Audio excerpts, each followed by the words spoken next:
Baddies, I'm going to teach you how to make your own teeny tiny peppermint candy polymer clay shapes for your drips or for your resin art. If you don't know how to condition clay and get it to the point where it's ready to be worked on, please click on the video you see on the screen. In that video, I explain in detail what the clay needs to look like and feel like in order for you to start working with it.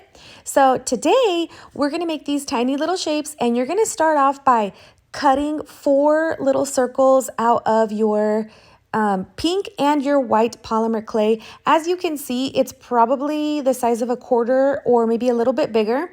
And what you're going to do is you are going to stack all 4 of each color together, and then you're just going to take your booger hooks and twist and press as you go just to get them to all stick together, kind of smooth them out a little bit. You don't want to mess with the shape too much. You want to try to keep them as round as possible, and you'll see why in a second. It's going to blow your freaking mind how easy this is. Like, doing these is almost easier than it is getting engaged to Jennifer Lopez. Okay, now you're going to do the same thing with the pink ones. You're going to stack all 4 of them, and you're going to go ahead and rotate and press down. Now, you are going to take your clay slicing tool, clay cutting tool, and you're going to cut down the center and cut it into little pizza slices. Try to keep these as straight as possible. Right now that I'm watching this video from above as I'm doing the voiceover, I can tell I didn't center my cutting tool. So some of my pieces were smaller than the other ones. So it's not a huge deal, but just try to keep them as close as you can to the size, because you're going to bring them together to make one little tiny pizza, peppermint candy. And so you want them to kind of line up as much as possible. As you can see, some of the pink ones are a little bit smaller than the white ones. Some of them are bigger, but it's okay. It turned out beautiful anyway, but that's just, I want to point that out in case you make this. So basically, you're just going to go all the way around, rotating pink and white together, combine them, put them together, and then you're going to take your little chubby hands and you're going to pat it and roll it, pat it and roll it, pat it and roll it. Okay, sorry, I blacked out. So you're going to pat it and you're going to roll it. It's going to, honestly, it starts looking like a little bit of a marshmallow. Jenny was like, "Are you making a marshmallow?" And I was like, first of all, that's not what this is. What's wrong with you? Oh my gosh, I'm channeling my inner Kardashian. Kim, there are people that are dying. Okay, so you're just going to keep playing with it, and you're going to keep basically making sure that they're all sticking together and that they've become one piece. And you slowly want to roll it and stretch it out. You continue to do this. You're going to continue to rotate it and stretch it until we have a nice long worm, probably the longest worm you'll ever have seen. That's a very not cute description. You want to roll it until it's, no, I can't think of anything but a worm. You're going to want to roll it until it's long and skinny. And then I'm going to show you what else we're going to do. It's going to, oh my gosh. I can't wait to read the comments on this video, because it's going to freaking blow your mind how freaking easy this is. Like, I can't even. So just keep stretching it, keep pulling it. If only I could stretch my body like this, right? Make myself taller so I could reach the top shelf, because that's where they keep all the good, peanut butter spread on the top shelf and the Nutella. Like, I just want to reach without needing Jenny. Okay. All right. So just keep doing this, keep pulling it and stretching it. And as the little worm gets longer, you're going to slowly start to twist. You see how I kind of did a little twist right there? You're going to continue to roly-poly-oly, da-da-da-da-do. You're going to keep rolling. And as you take little breaks and pauses in between, you're just going to keep spinning it. You're creating like this really beautiful swirl. See how I'm just kind of gently twisting it and creating that really pretty pattern? Just keep doing that. And you want to make this as thick as you want your little polymer clays to be. That is your personal choice, okay? And obviously you want them to be small, but it just depends on what size you're okay with them being.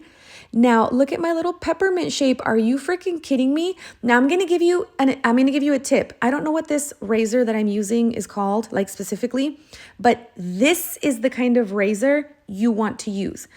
Your X-Acto knife is going to squish it and they're not going to come out round. Your clay cutting tool is also going to squish them and they're not going to come out round. This blade right here cut them perfectly and kept the circle shape. And I'm telling you this from experience because I used my other cutting tools and it kept putting too much pressure on my little worm, and it kept messing up with the round shape of the peppermint candy.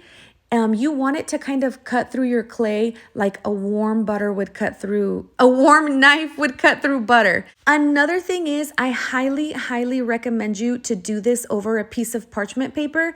The reason being is because I just picked up this piece of parchment paper, put it on top of a baking cookie sheet and stuck it in the oven. I didn't have to pick them up and like mess with the shape of them.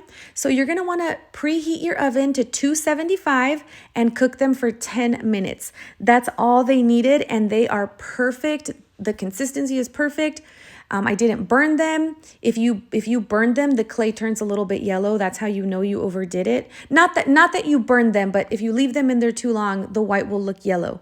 So 10 minutes at 275, I pulled them out, I let them cool, and when they cooled, they were perfectly like hard and shaped and ready to go. And then I just took a little container that I have and I put them in there. You can get empty containers on Amazon, uline.com. So here it is. I'm going to do a little zoom in so you guys could see them up close because they're so cute and so little. Oh my gosh, I love them so much. Look at them. Guys, we did that. We made this. Stop. I'm freaking obsessed. So if there's ever like a specific color scheme you're doing for one of your tumblers and you're looking everywhere and you cannot find sprinkles to match what you want to do or the little shapes, just make them yourself. Probably all of this took me, I want to say about an hour. And that's with conditioning the clay, cutting the shapes, cutting them, baking them, doing all of this. Took about an hour, which was amazing. So it's not very time consuming and you can make as much as you want. It took very little clay to make all those sprinkles. Now I'm using puffy paint to do a drip. And this is the cup that I finished last week, but the colors were just too perfect. And I knew that I had to put these sprinkles on this specific cup. So I did puffy paint all the way around the rim. And I made sure that I did a very generous coat so that when I tapped on it and made it like go down, that it was not going to be like super thin. I wanted it to be 3D. And then I just started twirling my tumbler and dropping little peppermints in areas where I wanted to.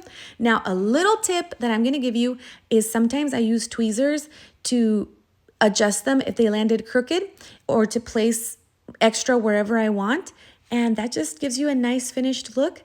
Guys, this is my tutorial. We're already done. Please let me know in the comments if you enjoyed this, if you're going to make these for yourself. Thank you for being here and thank you for supporting my channel. I love you guys so much. I'm super thankful for each and every single one of you. Besitos. See you next time.